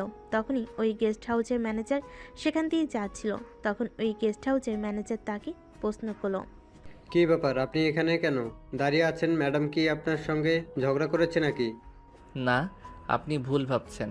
উনি আমার বস, উনি হয়তো ভিতরে কোনো কাজ করছেন, তাই আমি এখানে দাঁড়িয়ে আছি। ও আচ্ছা, কিন্তু আমি তো আপনাদেরকে ভেবেছিলাম আপনারা হয়তো হাজব্যান্ড ওয়াইফ। আপনাদের দুজনকে হাজব্যান্ড ওয়াইফের মতোই লাগছিল। যাই হোক, আমি আসি। এই কথা বলে ওই গেস্ট হাউসের ম্যানেজার সেখান থেকে চলে গেল। আর এদিকে সাগর তখনও সেখানেই দাঁড়িয়ে আছে। এদিকে পেটে ক্ষুধার যন্ত্রণা, সারাদিন কিছু খায়নি। আর অপরদিকে গেস্ট হাউসের রুমের বাইরে এক পায়ে দাঁড়িয়ে থাকতে হয়েছে। এখানে একটু বসার মতো জায়গাও নেই। এখন যদি এখান থেকে সাগর অন্যত্র কোথাও চলে যায় তাহলে নদীর বকা শুনতে হবে। তাই সে চুপচাপ সেখানেই দাঁড়িয়ে আছে। এভাবেই দেখতে দেখতে দুপুর গড়িয়ে বিকেল, আর বিকেল গড়িয়ে সন্ধ্যা হয়ে আসলো। নদী যখন কোনো একটা কাজের রুম থেকে বের হলো তখন সাগর তাকে বলল, ম্যাডাম, আমার না খুব ক্ষুধা পেয়েছে। তোর সাথে আমাকে বলছেন কেন? গেস্ট হাউসের বাইরে রেস্টুরেন্ট আছে, ওখান থেকে খেয়ে আসলেই পারতেন। না মানে আসলে ম্যাডাম, আমি তো আমার সঙ্গে তেমন কোনো টাকা নিয়ে আসিনি। তাছাড়া মাসের শেষের দিক চলছে, হাতে তেমন টাকা পয়সা নেই। আর এখানকার রেস্টুরেন্টে সব দামি দামি খাবার, ওসব খাবার কিনে খাওয়ার মতো সামর্থ্য আমার নেই। সেটা আপনি আমাকে আগে বলেননি কেন? এই নেন, এখানে 2000 টাকা আছে, খাবারটা খেয়ে আসেন। আর আমি এখন আমার এখানকার এক বন্ধুর সঙ্গে দেখা করতে যাচ্ছি, কতক্ষণ আপনি রুমের ভেতরে গিয়ে বিশ্রাম নিতে পারেন। আচ্ছা ম্যাডাম, ঠিক আছে, কিন্তু আপনি তো একটা রুম বুক করেছেন, তাহলে রাতে কোথায় থাকবো আমি? কোথায় আবার থাকবেন? আপনি রুমের বাইরে দাঁড়িয়ে থেকে এখন যেভাবে আমাকে পাহারা দিচ্ছিলেন ঠিক সেভাবেই আমাকে পাহারা দিবেন। আমি তো এখানে কোনো গার্ড নিয়ে আসিনি। আমার উপর যদি কেউ হামলা করে তাহলে আমাকে কে বাঁচাবে? তাই আপনি সেই দায়িত্ব পালন করবেন। কিন্তু ম্যাডাম, আমি কোনো কথা শুনতে চাই না। আপনাকে যেটা বলেছি সেটাই, রেস্টুরেন্ট থেকে খাবার খেয়ে আসবেন, আর তারপর আমি না আসা পর্যন্ত আমার রুমে আপনি বিশ্রাম নেবেন, আর আমি চলে আসলে আপনি বাইরে চলে আসবেন। এ বলে সাগরকে আর কোনো কথা বলার সুযোগ না দিয়ে নদী সেখান থেকে চলে গেল। আর এদিকে সাগর তখন গেস্ট হাউস থেকে বের হয়ে বাইরে একটা রেস্টুরেন্ট থেকে কিছু খাবার খেয়ে নিল, আর তারপর রুমে এসে বিশ্রাম নিতে থাকলো। এভাবে দেখতে দেখতে ওই দিনের রাত প্রায় 12টা বেজে গেল, কিন্তু নদী এখনও ফিরে আসেনি। তাই সাগর নদীকে ফোন দিল। কি ব্যাপার, কি হলো? কোনো সমস্যা হয়েছে নাকি? তুমি আমাকে ফোন দিলে কেন? না মানে ম্যাডাম, রাত 12টা বেজে গেছে, এখন আপনি গেস্ট হাউসে ফিরে আসেননি। আপনার কোনো সমস্যা হলো কিনা তাই আপনাকে ফোন দিলাম। আমার কোনো সমস্যা হতে যাবে কোন দিকে? তুমি কি ওখানে বসে বসে এটারই প্রার্থনা করছিলে নাকি? না ম্যাডাম, আপনি তো আমাকে বলে গেলেন আপনি আপনার বন্ধুর সঙ্গে দেখা করতে চাচ্ছেন আর দেখা করে চলে আসবেন, কিন্তু এদিকে এতটা সময় পেরিয়ে গেল, তারপরেও আপনি গেস্ট হাউসে ফিরে আসছেন না। সেটা থেকেই আমার চিন্তা হচ্ছিল, তাই আপনাকে ফোন দিলাম। আমি আজকে ফিরে আসবো না, আমি আজকের রাতটা আমার বন্ধুর বাড়িতেই থেকে যাব। তুমি ওখানেই থাকো। এখন আমি আপনার কথা শুনে নিশ্চিন্ত হলাম, আসলে খুব টেনশন হচ্ছিল তো তাই। নদী তখন তার কথার কোনো উত্তর না দিয়ে ফোনটা কেটে দিল। আর এইদিকে সাগর তখন বিছানায় শুয়ে ঘুমিয়ে পড়ল। পরের দিন সকালে ঘুম থেকে উঠে সে ফ্রেশ হয়ে নিল, আর তখনই নদী তাকে ফোন দিল। আমি আমার বন্ধুর বাড়ির অ্যাড্রেস তোমাকে মেল করে দিচ্ছি, তুমি গাড়িটা নিয়ে আমার বন্ধুর বাড়ির সামনে চলে এসো। এই বলে সাগরকে কোনো কথা বলার সুযোগ না দিয়ে নদী ফোনটা কেটে দিল। সাগর তখন মোবাইলটা হাতে নিয়ে অ্যাড্রেসটা দেখল, তারপরেই গেস্ট হাউস থেকে বের হয়ে ওই অ্যাড্রেসে চলে আসলো। এই বাড়ির সামনে দাঁড়িয়ে সাগর নদীকে ফোন দিল। ম্যাডাম আমি চলে এসেছি, আপনি কোথায়? আপনাকে তো কোথাও দেখতে পাচ্ছি না। আমি আসছি, 2 মিনিট দাঁড়া। বান্ধবীর সঙ্গে এতদিন পর দেখা হয়েছে, তাই তার সঙ্গে গল্প আর শেষ হতেই চাইছে না। এই বলে নদী ফোনটা কেটে দেয়, আর কিছুক্ষণ পর বাসা থেকে নেমে আসে। তারপর তার বান্ধবীর কাছ থেকে বিদায় নিয়ে গাড়িতে উঠে বসে। তখন সাগর তাকে প্রশ্ন করে, ম্যাডাম আমরা এখন কোথায় যাব? কাল যে রেস্টুরেন্টে গিয়েছিলাম ওখানেই। তাড়াতাড়ি যাও, আমাদের হাতে বেশি সময় নেই, 10 মিনিটের মধ্যেই ওখানে পৌঁছাতে হবে। কিন্তু ম্যাডাম লোকেশন দেখাচ্ছে আমাদের প্রায় 25 মিনিটের মতো সময় লাগবে ওখানে গিয়ে পৌঁছাতে, তাহলে 10 মিনিটের মতো ওখানে পৌঁছাবো কি করে? আমি কোনো কথা শুনতে চাই না, তোমাকে যেটা বলেছি সেটাই করো। তুমি তাড়াতাড়ি করে গাড়ি চালাবা, 10 মিনিটের মধ্যে ওখানে পৌঁছাতে হবে। সাগর তখন কোনো কথা না বলে গাড়ি চালাতে শুরু করলো, কারণ এখন যদি সে নদীর সঙ্গে কথা বলে তাহলে আরও সময় ফুরিয়ে যাবে, আর সময় মতো পৌঁছাতে না পারলে নদীর বকা সঙ্গে পানিশমেন্ট আছে। তাই সে হাই স্পিডে গাড়ি চালিয়ে 10 মিনিটের মধ্যে সেখানে এসে পৌঁছালো। তুমি এখানেই থাকো, আমি মিটিং শেষ করে চলে আসবো। আর এই নাও 500 টাকা, তুমি নাস্তাটা করে নিও। ম্যাডাম আপনি নাস্তা করবেন না মানে? আমাকে টাকা দিয়েছেন তাই জিজ্ঞাসা করলাম। আমার নাস্তা করা বা না করার জন্য তোমাকে আমি চিন্তা করতে বলিনি। তোমাকে যেটা বলেছি তুমি সেটাই করো, যাও নাস্তা করে এসো। আমার যখন সময় হবে তখন আমি নাস্তা করে নেব। তাছাড়া তুমি খুব ভালো করেই জানো আমি আমার বান্ধবীর বাসা থেকে এসেছি এবং বান্ধবীর মার সাথে কে নাস্তা না করে চলে এসেছি, এটা তো আর ভাবার কথা নয়। আচ্ছা ম্যাডাম ঠিক আছে, আমি নাস্তা করে এখানেই অপেক্ষা করব।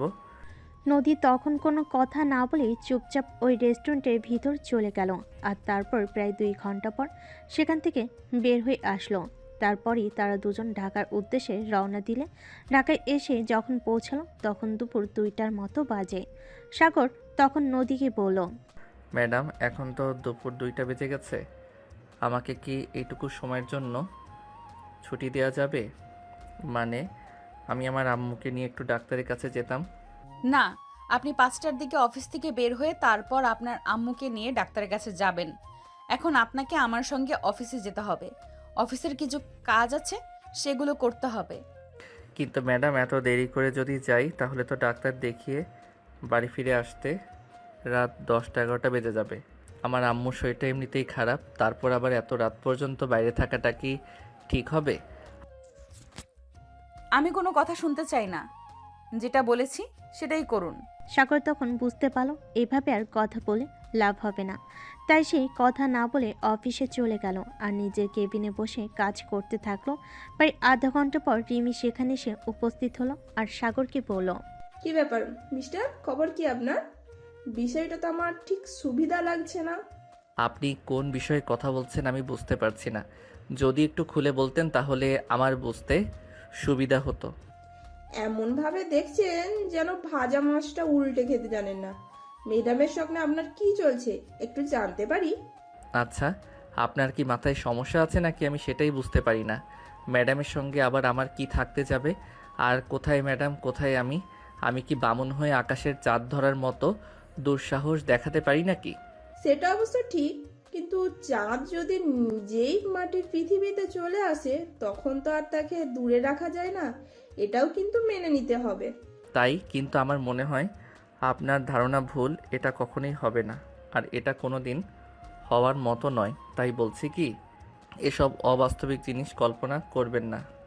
কেন, কল্পনা করতেও দোষ কোথায়? আপনারা করতে পারেন, আর আমরা বললে তো আপনি যে ম্যাডামের সঙ্গে 2 দিন চট্টগ্রামে গিয়ে থেকেছেন সেটা কি আমরা জানি না নাকি? হ্যাঁ, আমি ম্যাডামের সাথে গিয়েছি আর ম্যাডামের সঙ্গেই 2 দিন থেকেছি। কিন্তু ম্যাডাম নিজের বন্ধুর বাসায় থেকেছেন আর আমি গেস্ট হাউসে।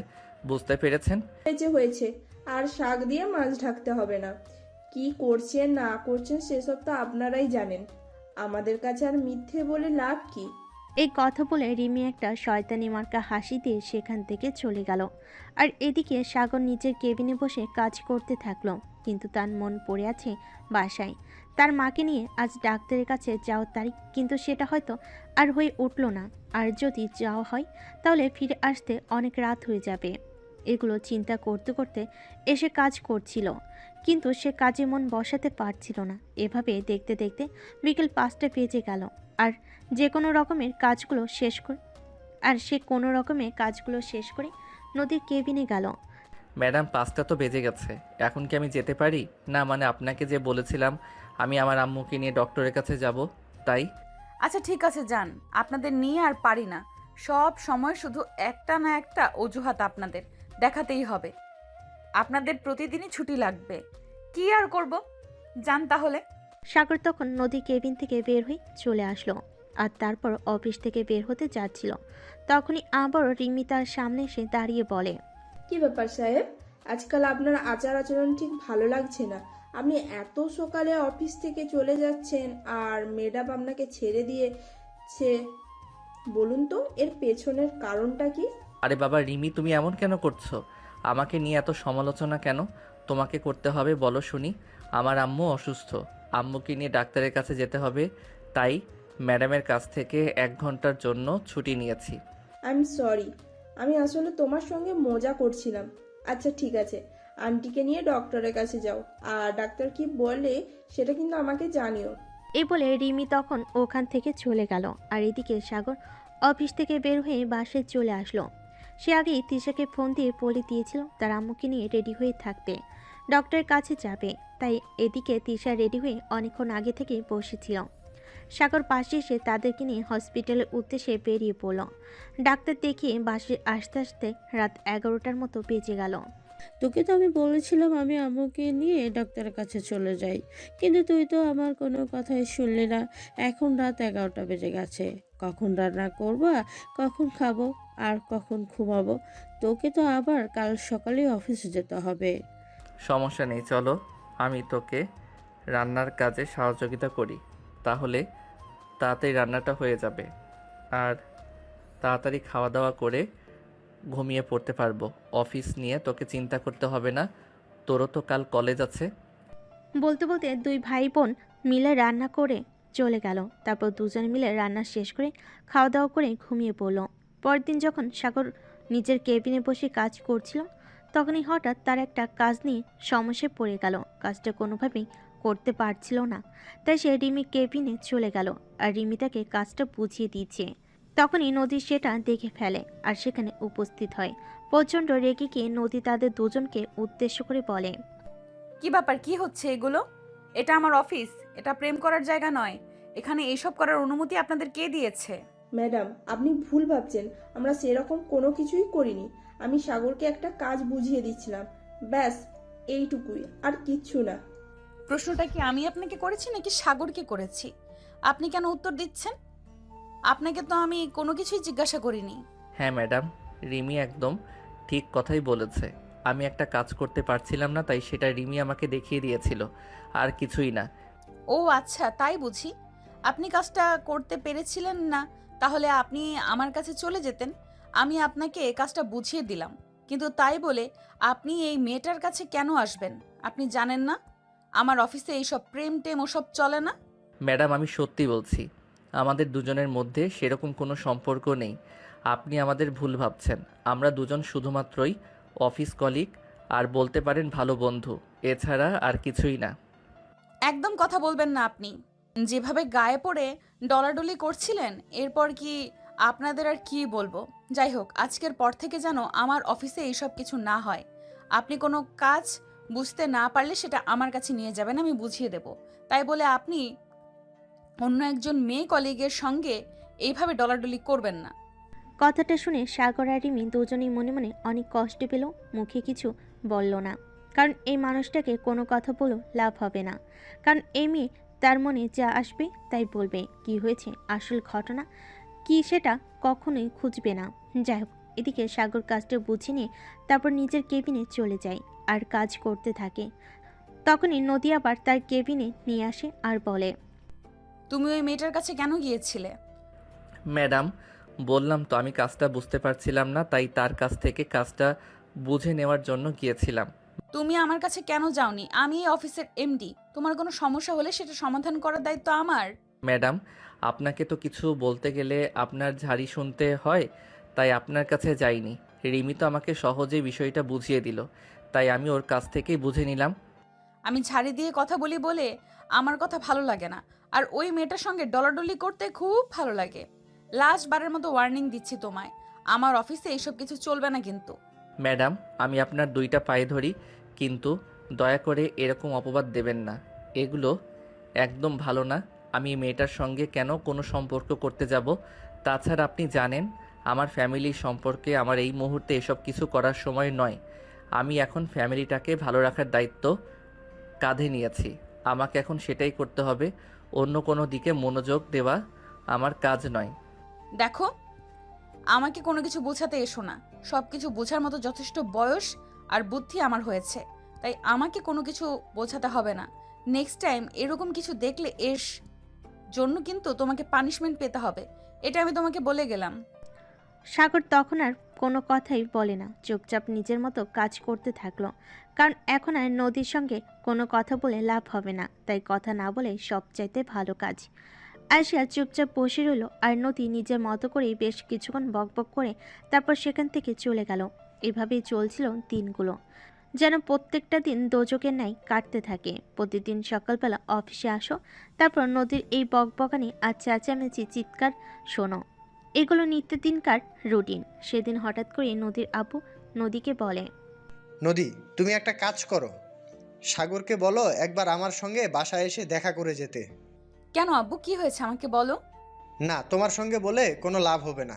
তুমি সাগরকে অফিসে গিয়ে বলে দিও আজ বিকেলে আমার সঙ্গে দেখা করতে। আমি তার সঙ্গে দেখা করে সরাসরি কিছু কথা বলতে চাই। কি এমন কথা যেটা আমার সঙ্গে তুমি বলতে পারবে না? সাগর আসলে তারপর তার সঙ্গে তোমাকে বলতে হবে। কথাটা এরকমই, তাই বললাম তুমি অফিসে গিয়ে সাগরকে বলে দিও আমি তার সঙ্গে দেখা করতে চাই, তাহলেই সে চলে আসবে, তোমাকে অন্য কিছু করতে হবে না। আচ্ছা ঠিক আছে, সমস্যা নেই, আমি সাগরকে বলে দিব। আমি এখন আসছি, আমার অফিসের টাইম হয়ে গেছে। এই কথা বলে নদী বাসা থেকে বের হয়ে অফিসে চলে আসে। অফিসের কাজ শেষ করতেই দুপুর হয়ে গেল। তখন সে সাগরকে নিজের কেবিনে ডেকে পাঠালো। ম্যাডাম আপনি নাকি আমায় ডেকেছেন? হ্যাঁ, আব্বু বললো তোমার সঙ্গে দেখা করতে চায়, তাই আমি তোমাকে বলতে এলাম। তুমি একবার আব্বুর সঙ্গে দেখা করে নিও। কেন ম্যাডাম, স্যারের আবার কিছু হয়েছে নাকি? না, আমি জিজ্ঞাসা করেছিলাম, আমাকে তো কিছু বললো না। তো বলো তোমাকে বলতে, তুমি নাকি আব্বুর সঙ্গে দেখা করবে। আচ্ছা ম্যাডাম ঠিক আছে, সমস্যা নেই। আজ বিকালে অফিস ছুটি হলে আমি স্যারের সঙ্গে দেখা করে নিব। এই বলে সাগর নদীর কেবিন থেকে বেরিয়ে আসলো। সেদিন অফিস ছুটি হওয়ার পর অফিস থেকে এসে সোজা সাগর নদীদের বাসে চলে গেল। সাগর বাসে ঢুকতেই দেখতে পেল নদীর আব্বু ড্রয়িং রুমে বসে তার জন্য অপেক্ষা করছিল। সাগর ড্রয়িং রুমে ঢুকেই নদীর আব্বুকে সালাম দিল। আসসালামু আলাইকুম স্যার। ম্যাডাম বলে আপনি নাকি আমার সঙ্গে দেখা করতে চেয়েছেন, কেন কিছু হয়েছে নাকি? না, সেরকম কিছু না, আসলে তোমার সঙ্গে একটু কথা বলতে চাই, একটা জরুরি দরকারি, তাই তোমাকে ডেকে পাঠালাম। হ্যাঁ স্যার বলুন না, কি বলবেন? না মানে আসলে কথাটা তোমাকে কিভাবে বলবো সেটাই তো ভেবে পাচ্ছি না। আসলে তোমার তো বাবা বেঁচে নেই। ফ্যামিলিতে এখন তুমি একমাত্র মানুষ যে কিনা তোমার ফ্যামিলির ব্যাপারে সিদ্ধান্ত নিতে পারো। তাই তোমাকেই সরাসরি ডেকে পাঠালাম তোমার সঙ্গেই বলবো বলে। হ্যাঁ স্যার, বলুন না কি বলবেন। এত আমতা আমতা করার কি আছে? আপনি আমার পিতৃ সমতুল্য। আপনি যদি আমাকে কোনো কাজ করতে বলেন, সেটা আমি আমার জীবন দিয়ে হলেও করতে চেষ্টা করব। আসলে বিষয়টা সেরকম নয়। আমি তোমাকে একটা কথা বলতে চাই, যদি তুমি রাখো তাহলে বলতে পারি। বললাম তো স্যার, আপনি আমার পিতৃ সমতুল্য। আপনি আমায় আদেশ করুন, আমি সেই কথা রাখতে বাধ্য। আসলে কথাটা হলো, আমি চাই তুমি আমার মেয়েকে বিয়ে করো। এটা কোনো কথা হলো? এই কথাটা বলার জন্য এতক্ষণ আপনাকে এভাবে আমতা আমতা করতে হয় নাকি? সরাসরি বলে ফেললেই তো হতো। কথাটা বলে সাগর নিজের জিভে কামড় দিল আর বলতে লাগলো, হায় আল্লাহ স্যার, এটা আপনি কি বলছেন? কোথায় আপনার মেয়ে আর কোথায় আমি? বামুন হয়ে আকাশের চাঁদে হাত বাড়াতে চাই না। তাছাড়া 5 বছরের জন্য চুক্তিবদ্ধ হয়ে আপনার অফিসে চাকরি নিয়েছি। এখানে আপনার মেয়ের যে সকল অত্যাচার সহ্য করছি, বিয়ে করে আপনার মেয়ের অত্যাচার আমার পুরো পরিবারটাকে জ্বালাতে চাই না। হ্যাঁ বাবা, সেটা আমি খুব ভালো করেই জানি। আমার মেয়েকে সহজে কোনো ছেলে বিয়ে করতে চাইবে না, কিন্তু আমি তোমাকে দেখেছি তুমি আমার মেয়েকে সহ্য করার মতো ক্ষমতা রাখো। তাই আমি চিন্তা করেছি তোমার সঙ্গে আমার মেয়েকে বিয়ে দেব।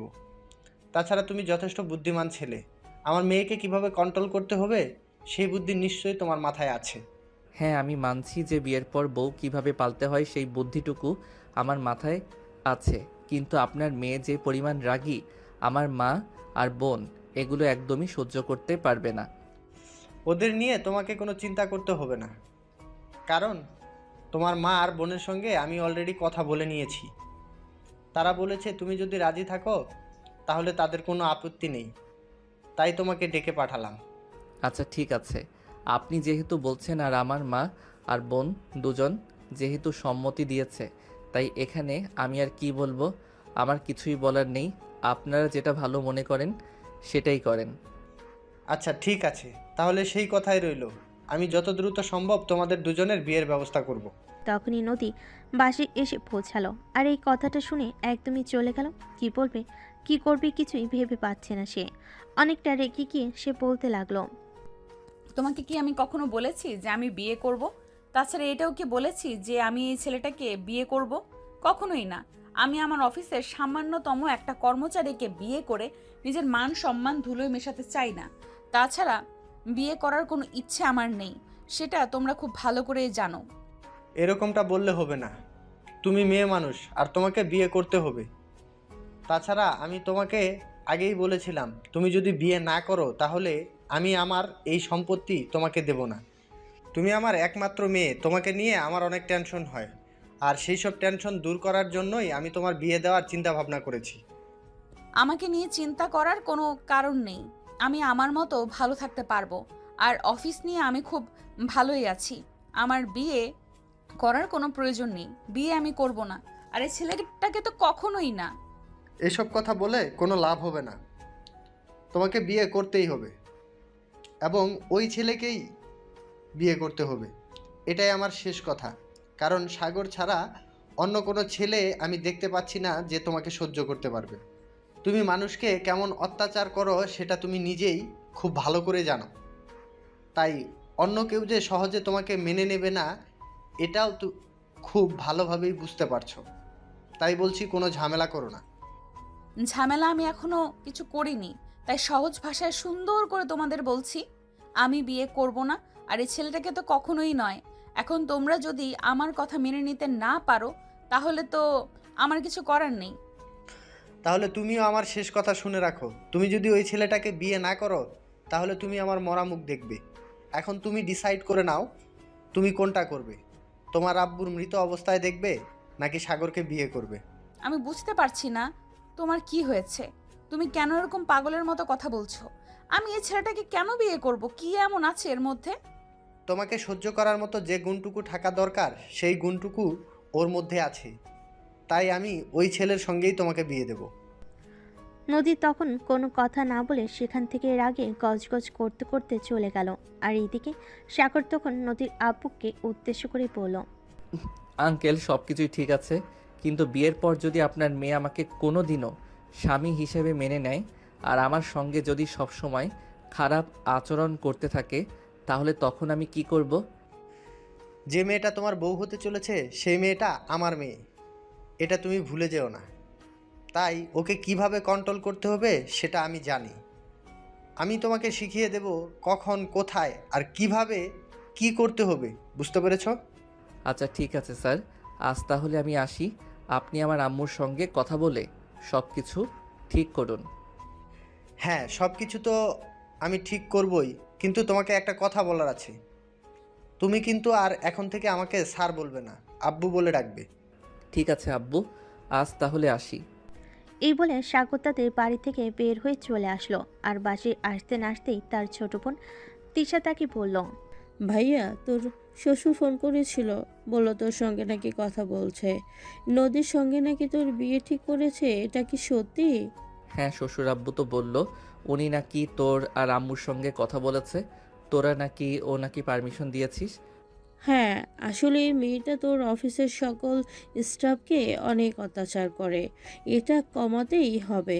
তাই আমরা সবাই মিলে সিদ্ধান্ত নিয়েছি তুই ওই মেয়েটাকে বিয়ে করবি আর এর দেমাগ কমিয়ে দেবি। কি হলো বল, পারবি? পারবো মানে পারতেই হবে, এই মেয়েটার দেমাগ কমাতেই হবে। অফিসের সমস্ত কর্মচারীরা এই মেয়েটার উপর একদম অসন্তুষ্ট হয়ে গেছে, আর কোনোভাবেই কেউ সহ্য করতে পারছে না, তাই একে যেভাবেই হোক ভালো করতেই হবে। হ্যাঁ সেটাই, তাই যত দ্রুত সম্ভব ওই নদীকে বিয়ে করে এই বাড়িতে নিয়ে আসবি, বুঝতে পেরেছিস? আচ্ছা ঠিক আছে, এখন চল, খুব ক্ষুধা পেয়েছে, কিছু খেতে হবে। এই বলে সাগর আর তিশা দুজনেই খাবার টেবিলে চলে আসলো। আর খাওয়া দাওয়া শেষ হলে দুজনে নিজেদের রুমে গিয়ে ঘুমিয়ে পড়ল। এরপর দেখতে দেখতে আরও কয়েকদিন কেটে গেল। আজ সাগর আর নদীর বিয়ের কাজ সম্পূর্ণ হয়েছে। নদী এই বিয়েটা করতে চাইছিল না, কিন্তু তার বাবার পীড়াপিড়িতে তাকে এই বিয়েটা করতে বাধ্য হতে হলো। কিন্তু বিয়ের পর কি হলো সেটাই এখন দেখার পালা। তো ভিউয়ার্স, চলুন দেখা যাক কি হয়। তিশা আর তার চাচাতো বোনেরা মিলে নদীকে সাগরের রুমে দিয়ে গেল। কিছুক্ষণ পর সাগর রুমে প্রবেশ করলো। নদী তখনও বিছানায় বসে আছে, তাই সাগর তাকে বলল, কি ব্যাপার, বাসর রাতে স্বামীকে সালাম করতে হয় এটা তুমি জানো না, নাকি এখনো বিছানায় বসে আছো কেন? যেখানে আমি তোকে স্বামী হিসেবেই পারি না, সেখানে আমি তোকে সালাম করতে যাব কোন দুঃখে? আমি তোকে সালাম করতে পারবো না। চুপচাপ বিছানা থেকে বালিশ নিয়ে সোফায় গিয়ে ঘুমিয়ে পড়। বিছানায় আমি ঘুমাবো, আমি তোর সঙ্গে ঘুমাতে পারি না। এই যে, এক্সকিউজ মি ম্যাডাম, আপনি হয়তো ভুলে গেছেন এটা আপনার বাবার বাড়ি নয়, এটা আমার বাড়ি। এখানে আমি কোথায় থাকবো না থাকবো সেটা আমি ডিসাইড করব। আপনার যদি আমার সঙ্গে একই বিছানায় ঘুমাতে কষ্ট হয় তাহলে আপনি গিয়ে সোফায় ঘুমান। আমি কখনো বিছানা ছাড়া ঘুমাইনি, আমার বিছানা ছাড়া ঘুমানোর অভ্যাস নেই। কি বললি তুই? আমি সোফায় গিয়ে ঘুমাবো? কখনোই না। এই যে ম্যাডাম, আপনি হয়তো ভুলে যাচ্ছেন আপনি কার সঙ্গে কথা বলছেন। আমি আপনার হাজব্যান্ড, আমাকে সম্মান দিয়ে কথা বলেন, আমাকে আপনি করে কথা বলুন তো তুই তোকারি এখানে চলবে না। এখানে আপনার সবাইকে সম্মান দিয়ে কথা বলতে হবে। এটা আপনার অফিস নয়, শ্বশুরবাড়ি, ভুলে যাবেন না কিন্তু। তোর শ্বশুর বাড়ির গুষ্টি গিলাই, তোকে তো আমি বিয়েটা করেছি শুধুমাত্র আমার আব্বুর জন্য। সে আপনি যাই করেন তাতে আমার কিছু যায় আসে না, কিন্তু এখন থেকে আপনি আমার বিয়ে করা বউ। এখন থেকে আমি আপনাকে যেটা করতে বলবো আপনাকে সেটাই করতে হবে, বুঝতে পেরেছো বউ? কার বউ আর কিসের? আমি তোকে বলেই দিলাম আমি তোকে হাজবেন্ড হিসেবে মানি না। আর আমি তোর বউ হতে যাব কোন দুঃখে? বললাম তো শুধুমাত্র আব্বুর জন্য তোকে বিয়েটা করেছি, না হলে তোকে আমি কখনোই বিয়ে করতাম না। বউ, এত কথা বলে সময় নষ্ট করার মতো কোনো ইচ্ছে আমার নেই। চলো তোমার সঙ্গে রোম্যান্স করব। কিসের রোম্যান্স? তুই একদম আমার ধারে কাছে আসবি না, আর আমার শরীরে স্পর্শ করার দুঃসাহসও দেখাবি না। তাহলে কিন্তু তোর সঙ্গে এমন কিছু হবে যেটা তুই কল্পনাও করতে পারবি না। সে যখন হবার তখন হবে, এখন আমি এত কিছু চিন্তা করতে চাই না। এত বছর পর আমার বউটাকে আমি আমার কাছে পেয়েছি, এখন কি আর আমি দূরে দূরে থাকতে পারি নাকি? এই বলে সাগর নদীকে ধাক্কা দিয়ে বিছানার উপর ফেলে দিল।